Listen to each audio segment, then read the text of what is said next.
You want me to love you, but you don't love me now. Why should I give my heart to you? We gonna shut that motor down. I've been searching for you for a long time now, but you've left my heart's vision. Now you want me to stay in your life. That won't happen again. No, you said no. I said no. Can't blame you. No. That's why I like that book.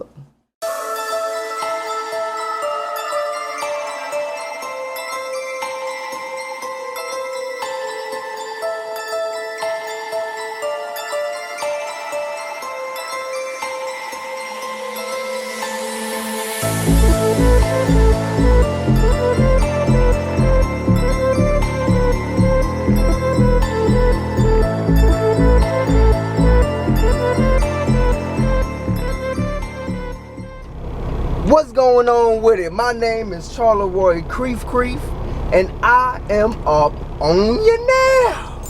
Welcome to I Like That Book. Let me talk to you. Read a book this week, you understand me?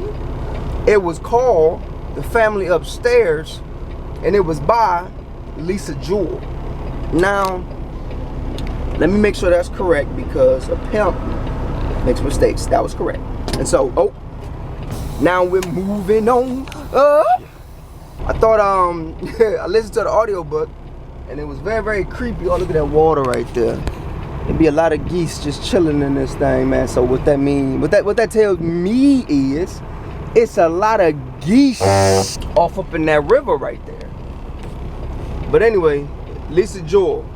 I thought the audiobook was absolutely awesome. It started with just like this creepy music, and it jumped right into the prologue. The summary says this: soon after her 25th birthday, Libby Jones returns home from work to find the letter she's been waiting for her entire life. She rips it open with one driving thought: I am finally going to know who I am. She soon learns not only the identity of her birth parents, but also that she is the sole inheritor of their abandoned mansion on the banks of the Thames in London's fashionable Chelsea neighborhood worth millions. Everything in Libby's life is about to change, but what she can't possibly know is that others have been waiting for this day as well, and she is on a collision course to meet them. 25 years ago, police were called to 16 Cheney Walk with reports of a baby crying. When they arrived, they found a healthy 10-month-old happily cooing in her crib in the bedroom. Downstairs in the kitchen lay 3 dead bodies, all dressed in black, next to a hastily scrawled note. And the 4 other children reported to live at Cheney Walk were gone. I don't know if you guys get the gist of it, but there's going to be a few POVs in the story. And just like the blurb say, with Libby being on a collision course, we were on a collision course because all of these characters, I saw it coming. We're going to have to, you know what I mean, weave this story together for us. I thought what made this story work for me is, like I say, bone-chilling suspense. You know what I mean? Like, of course she inherited this house, so she goes over there with the solicitor and whatnot, and you know, the first thing she do is she hear something going on upstairs.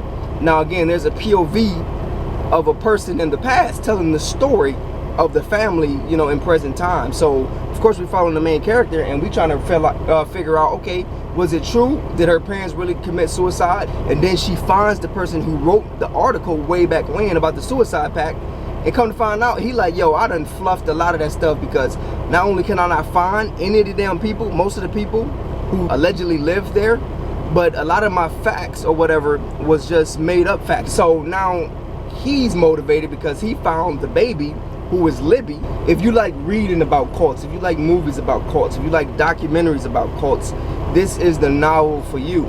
It's all kind of nonsense and just the philosophical thinking of a lot of these leaders that was in this house and how they basically destroyed the people who was living there.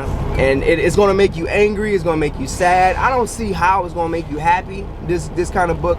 It just basically shows you how a lot of these people who were influencers and charming and intelligent and people gravitate to him, they can be demons inside, man. A bunch of families that were living in this house, they all come together, and you just basically see how destructive life turned, man. And you felt for a lot of the people in there, definitely the kids, but even the adults that were victims of this as well. And we see how it's connected to the modern day POVs trying to find the people who disappeared way back when, because of course Libby, the main character, is of age and she inherited this house. So people who wanted to hide or whatnot may want to figure out, okay, is Libby okay, is the baby okay or whatnot. But absolutely awesome book to read. I got through it in, like I say, a week. Actually it was more like 3-4 days. So there was Libby, the main character. You know, I thought she was proactive in a sense, but only because the solicitor guy, the guy who wrote the article way back when, was with her. But you know, she was a cool character. She wasn't the best and most dynamic character, but she was a cool character. And I was glad to see that she was able to figure out what went on. And again, like the blurb say, she got to figure out who the hell she was. Not without trial and error, but she got to figure out who she was. And then of course there was Lucy. Lucy had 2 kids and she was homeless. She would play the fiddle and things like that for money. But man, like, she would have to give her kid to, you know, an elder lady who would only take the, you know, the little girl, and then Lucy and her son would have to go sleep on the beach or whatnot. So she had a tough life, a tough life, definitely a tough life. And of course you got to read and see like all of the terrible relationships she had and what her connection to the house at 16 Cheney Walk or whatever. And then of course we got the guy, mystery man, I'm not even gonna mention him, the mystery man who was a part of the family who owned the house before the cultic type of situation came about. And so I thought they were all interesting in their own rights. They were all stories. They all had page turning like elements and cliffhangers at the end, and you just wanted to see what was going on. I will mention in the beginning, I thought that Lucy's POV took me out of the story a lot. Of course it came into play, but you want that to go all the way through. Her story was interesting, but I'm just talking about instinctually when I'm in Libby's and when I'm in the male POV. I was in the story, and then Lucy kind of took us out of it until she started coming into the connection with the house, or the Amanda Mansion. I thought it was some inconsistencies, like where the hell did the adopted mom go? She was mentioned in the first chapter, and then she kind of disappeared, and things was just mentioned and not brought up a lot. You know what I mean? I was kind of conflicted with that, you know, and I kind of thought the ending kind of fizzled out. You know, I wasn't interested, but the climax to me was told. That was my only drawback. It was told. Like when you see what was going on, and it was basically like reenacted out of a person's mouth. And so I was like, man, y'all showed us a lot from the POV of the guy who was in the past, you know, catching us up or letting us know, slowly revealing things about this story of that family or whatnot. And then y'all tell us what happened in the past. So Lisa Jewell, that was pretty much the only thing that I wasn't keen to, but you know what I mean, you don't throw away a book because it's a torn page or whatnot. So, and we're moving on up to the east side. Yeah, yes. Oh man, shake, shake, shake, shake. Man, Charlie Ray Crawford enjoyed that book. It was a damn good book. I gave it 4 out of 5 stars. But I do got to get to some takeaways.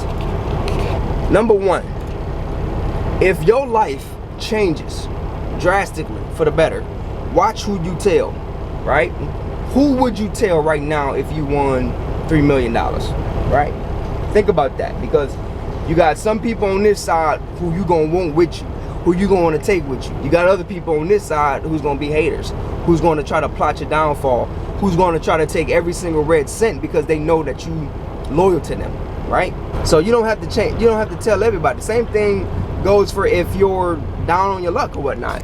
If you're down on your luck and, you know what I mean, you got to tell somebody. Of course, you need that moral support, that emotional support, and they can get you through with, if not their conversation, their advice or their resources, their connections. But watch who you tell, man. You don't got to tell everybody once your life change. I thought that from Lucy's POV, it kind of showed us the importance of cherishing all of the little things that we take for granted, right? If you homeless and you sleeping on a beach, and you know, you got the very small things in life. You got 2 kids. Every small thing that you have, in order not to lose it, in order not to break, right, and go over the cliff, you have to cherish those things. You have to realize, and you have to have the maturity to know that what you do have is keeping you going. You know, why not thank God for being able to walk? Why not thank God for, you know, not having eczema? You know, why not thank God for, you know, having breath in your body? Whatever the point is, just the smallest things, stuff that you can pull out your ass. Thank Him for. Thank Him for. Be appreciative of it. Don't be arrogant about it and things like that. It's very important to cherish what we have while we down low, while we up high. And lastly, always look for wisdom that someone older than you can impart upon you. You know, you have elders around you that you can just sit around and talk to. Do you have someone you can go to when you're in a critical and a crucial situation in your life and you just need some advice? Do you go to your younger friends? Do you go to your mom and dad? That's all cool. But sometimes that person with gray hair, or that person who's been through a lot of life situations, they might be able to tell you something about your situation that nobody else can. And so it just reminds us that, or reminded me that, you know, I wish my grandparents were still alive, all 4 of them. When I see people disrespecting the elders, and grandmas and grandpas and things like that, it always inflames a certain kind of anger and a certain kind of irritation within me, because they're not here for long. They're not here for long, obviously, because of their old age. But we can always learn, and we can always snatch some kind of wisdom from those who've been our age once.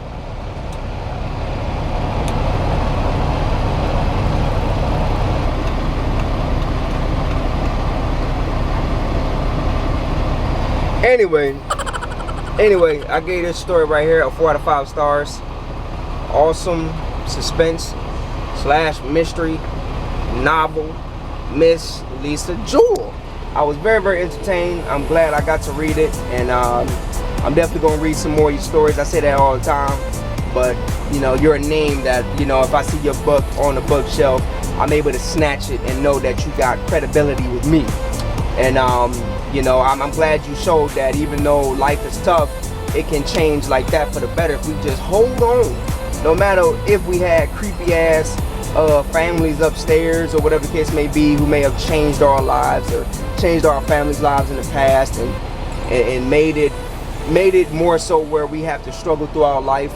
The very next day, it may be Skittles and rainbows and a mansion that may be worth millions. And awesome writing. I love the way you write. You did a fantastic job. You don't need my validation, of course, but shout out to you, Miss Lisa Jewell.